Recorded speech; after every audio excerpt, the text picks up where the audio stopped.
this one vessel. And there's this one hadith of the Prophet ﷺ that's profound, especially as it pertains to these next crucial few weeks before Ramadan, where it has a few different variations, and I've mentioned a shorter variation of this hadith before, but a longer one which is also authentic and profound, that Abdullah ibn Amr ibn As radiyallahu ta'ala anhuma says, I said to the Prophet sallallahu alaihi wasallam, Man khayrun nas? Who is the best of people? And it's very telling that this is such a frequent sentence uttered by the mouths of the best generation to ever live. They were seeking to be the best people as individuals, and so they collectively became the best generation. May Allah subhanahu wa ta'ala be pleased with them. So many times you find a companion coming to the Prophet ﷺ on the side and saying, who is the best of the best? Because I want to be that person. I'm not satisfied with simply being a companion. I want to be khayrun nas. I want to be the best of the best. Even if the rank of Abu Bakr and Umar and Uthman and Ali and Khadija and Aisha seems so unattainable, I want to be the best. So the Prophet ﷺ would always respond with what? A quality. Why? Because the Prophet ﷺ could have simply named an individual, and all that would have done was demoralize this person and leave them in that place of search and in that place of complacency, because I'll never be this person. He always responded with qualities, sallallahu alaihi wasallam. So he said, ذُو الْقَلْبِ الْمَخْمُومِ وَاللِّسَانِ الصَّادِقِ. A person who has a pure heart and a person who has a truthful tongue.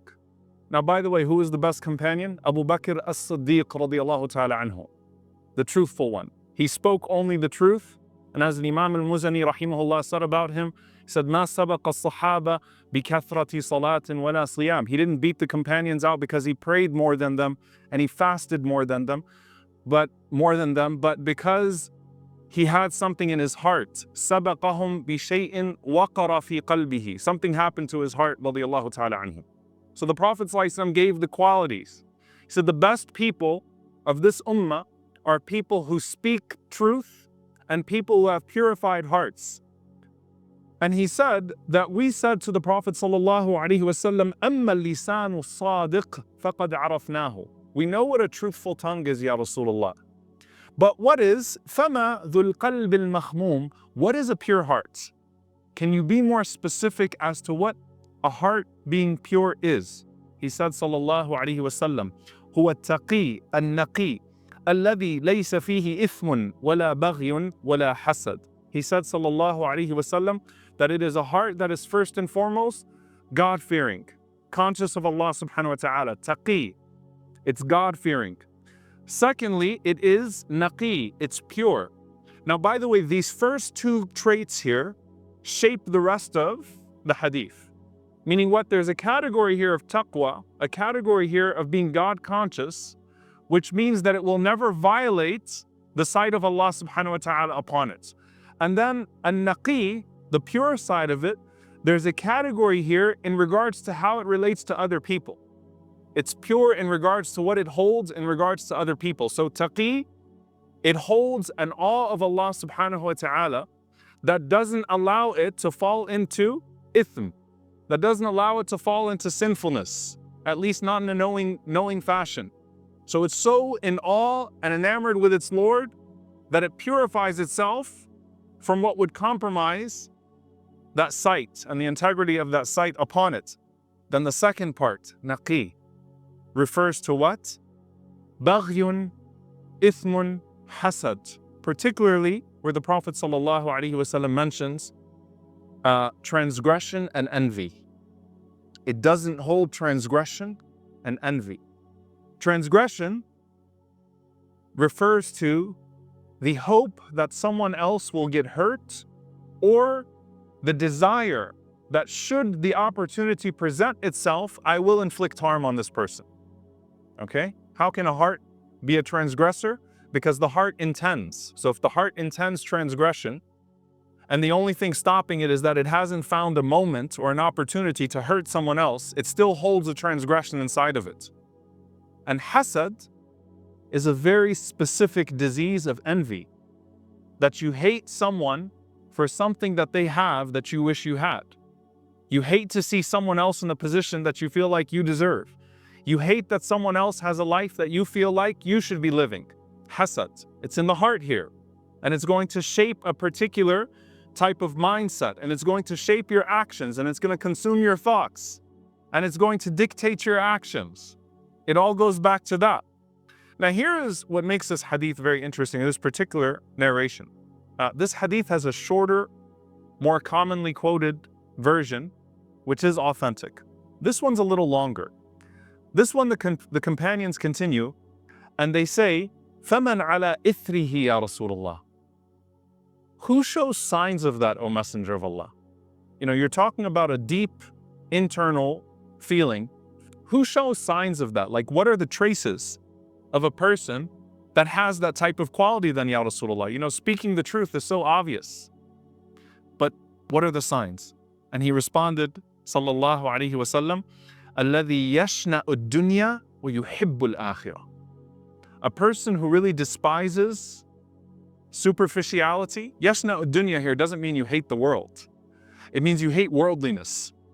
Like they really are turned off by worldly enamor, and instead, yuhibbul akhirah. Like they love the hereafter.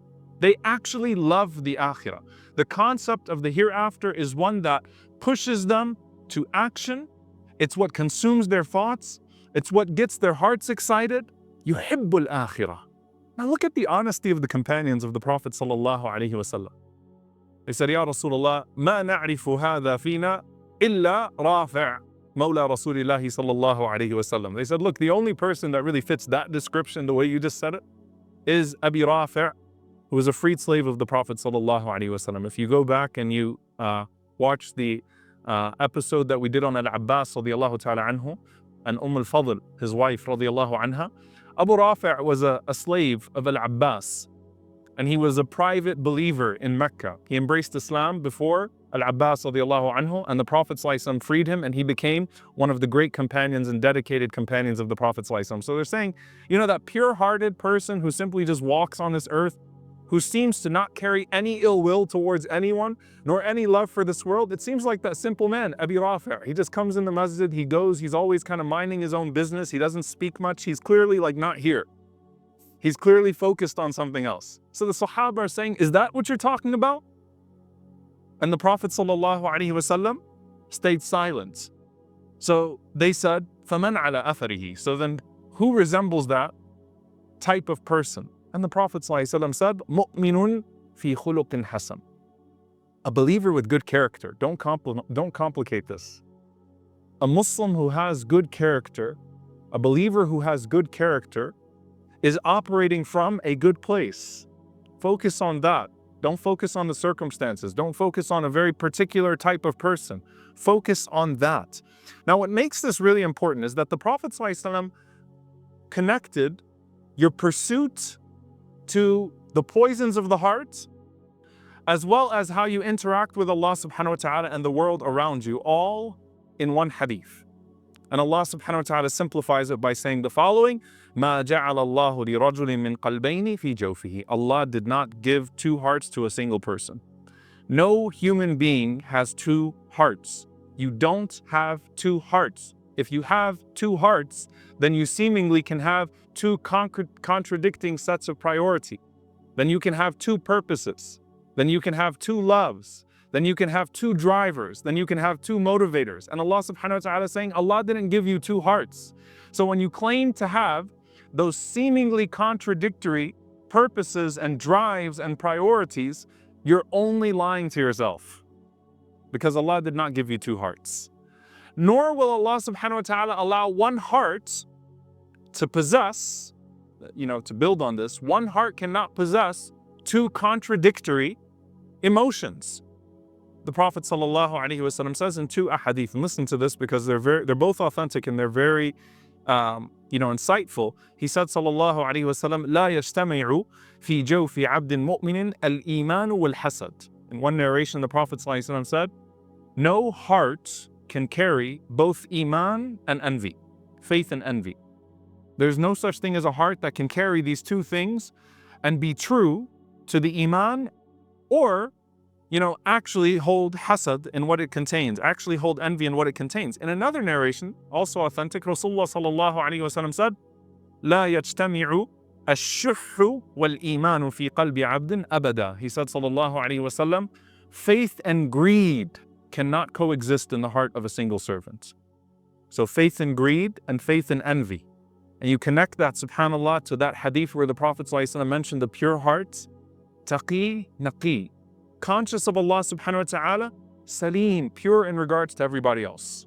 Conscious in what it wants from Allah and how it's being perceived by Allah subhanahu wa ta'ala, pure, does not seek to violate or harm anyone else, and does not covet what others have because it's so busy coveting the sight of Allah subhanahu wa ta'ala. Now, what does this have to do with our discussion today? The poisons of the heart are connected to a lack of purpose and priority. Greed and envy are connected to loving the world more than the hereafter. Both of these spiritual diseases are connected to loving the world more than the hereafter. And there's this idea that before you can pursue something great, you have to purge something evil. And look how Allah describes the Ansar. Allah subhanahu wa ta'ala says, وَالَّذِينَ تَبَوَّأُوا الدَّارَ وَالْإِيمَانَ مِنْ قَبْلِهِمْ يُحِبُّونَ مَنْ هَاجَرَ إِلَيْهِمْ وَلَا يَجِدُونَ فِي صُدُورِهِمْ حَاجَةً مِمَّا أُوتُوا. SubhanAllah, it's all combined in the characteristic of the Ansar. These people in Medina who received the Prophet ﷺ, they had to do something before they could receive the Prophet ﷺ. Their hearts had to be prepared. So, تَبَوَّأُوا الدَّارَ وَالْإِيمَانَ, they chose faith. The Prophet ﷺ was not doing da'wah in Mecca. They chose Iman. They called for faith over to Medina. They wanted it. They desired it. They coveted it. They were sick of this dunya. They wanted that, right? So they're calling the Prophet ﷺ over from Mecca. We want what you're calling us to. We despise worldliness. نُحِبُّ الْآخِرَةِ. We know very little of the hereafter, but we love it and we want that. So we're calling you here and we're going to voluntarily put ourselves at risk because we seek that reward so lovingly from Allah subhanahu wa ta'ala. Come to us, Ya Rasulullah. And how does Allah describe them? Allah says, يُحِبُّونَ مَنْ هَاجَرَ إِلَيْهِمْ. They love those people that are coming to them.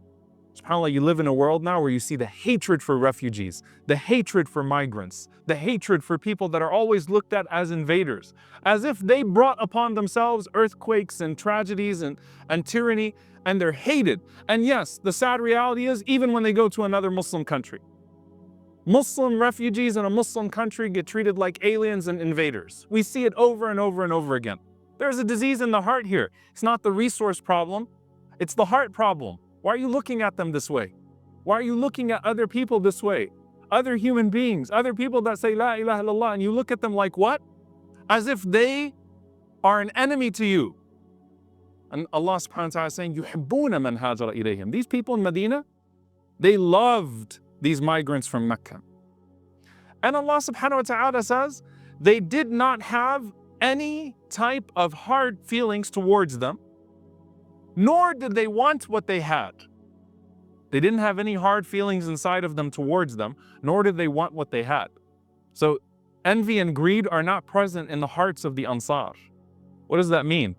An Ansari is not thinking to himself like, hey, I heard Abu Bakr is a really rich man. I heard Abdurrahman ibn Auf is a really rich man.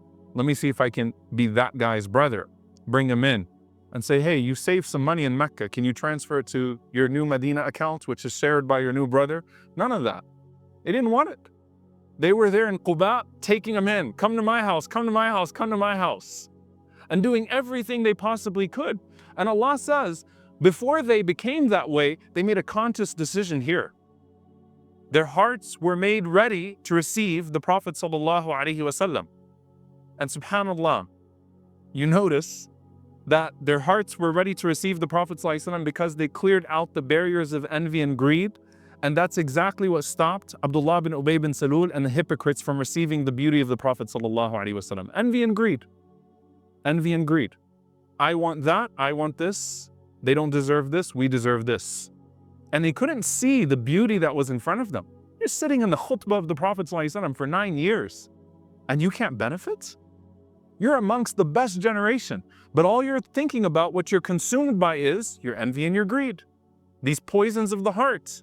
Your heart's not ready for the Prophet ﷺ. Your heart's not ready. Qur'an is being revealed in your midst and you can't get it because you're too consumed here, diseased over here. And that concept is present throughout the Qur'an. Are you ready to receive the Qur'an? Alam nashrah laka sadrak. Did we not open your chest, O Messenger of Allah, to make it ready to receive the Qur'an? When Allah subhanahu wa ta'ala mentions people being ready to receive Jannah, وَنَزَعْنَا مَا فِي صُدُورِهِم مِّن غِلٍّ, we remove from their hearts resentment. You can't go to Jannah resenting each other. You can't go to Jannah resenting each other. And before you can think about facing one another on thrones in Jannah, you have to be willing to pray next to each other in these masajid. You've got to be willing to say salam to each other and meet your brothers and sisters with no resentment inside of you, no hatred, no envy, no ill will. You're not going to Jannah with these poisons. It's not befitting. Your heart has to be made ready for Jannah. And you've got to start working on that right now if you're pursuing Al-Jannah. And subhanAllah, the scholars say, look at the prophets of Allah. Why did Allah subhanahu wa ta'ala take away the most beloved things from His prophets? Allah took Khadija radiallahu anha from the Prophet sallallahu alaihi wasallam. Allah took Ismail alayhi salam from Ibrahim alayhi salam. Why? Because, as Al-Qurtubi says, their hearts had to be ready to receive a mission that only their hearts were fitted for, which was prophethood. And for them, Allah subhanahu wa ta'ala cleared their hearts of everything but Allah, the permissible and the prohibited. Their hearts had to be full of one thing, because your heart has to be prepared for the mission that you have. And that's only a mission of prophethood that a select few people were able to bear in this life, and none of us are qualified for. So what does that mean for Ramadan? How do you have a heart that's ready to receive Ramadan? You have to remove the envy, you have to remove the greed, you have to remove the hatred, you have to remove the grudges in order to have a heart that's ready for Ramadan. And subhanAllah, with all of the narrations about Shaban, almost all of them fabrications and extremely weak, there's only one narration that passes through all of the checks, which is this idea that Allah subhanahu wa ta'ala looks down on you, looks down at His creation in the middle of Shaban, and Allah forgives every single person whose heart doesn't hold shirk or shahna, polytheism or spite, hatred. You've got to remove that hatred from your heart in order to get it ready for Ramadan. Before the month of forgiveness, we have to forgive each other in this month. Before we ask Allah subhanahu wa ta'ala, purely dedicated towards Him, Ya Allah, forgive us, spend this month cleaning it up. Spend this month doing that plumbing, because your heart has to be ready for Ramadan. Now I want to end with a dua from the Prophet sallallahu alaihi wasallam. It's a profound one, because some people will say, well, is there a dua I can make? What do I do? First and foremost, you know what you need to do to repair and to reconcile. Get over your ego, remove it. Focus on the hereafter. What's more beneficial to my hereafter? And then let your heart be driven by that. But a beautiful dua narrated by both Salama and Aisha, may Allah be pleased with them. They asked the Prophet ﷺ for a dua that they could make that relates to this. And he said, sallallahu alaihi wasallam, to say, Allahumma Rabb al-Nabi Muhammadin sallallahu alaihi wasallam. Oh Allah, the Lord of the Prophet Muhammad. Allahumma Rabb al-Nabi Muhammadin sallallahu alaihi wasallam. Ighfir li dhanbi, forgive my sins. Wa adhib ghayda qalbi, and remove what is consuming my heart. Adhib ghayda qalbi, remove that anger from my heart. SubhanAllah, you're asking Allah to remove it. Ighfir li dhanbi wa adhib ghayda qalbi wa ajirni min mudallat al-fitan, and protect me from the trials of misguidance and fitna. May Allah subhanahu wa ta'ala protect us all.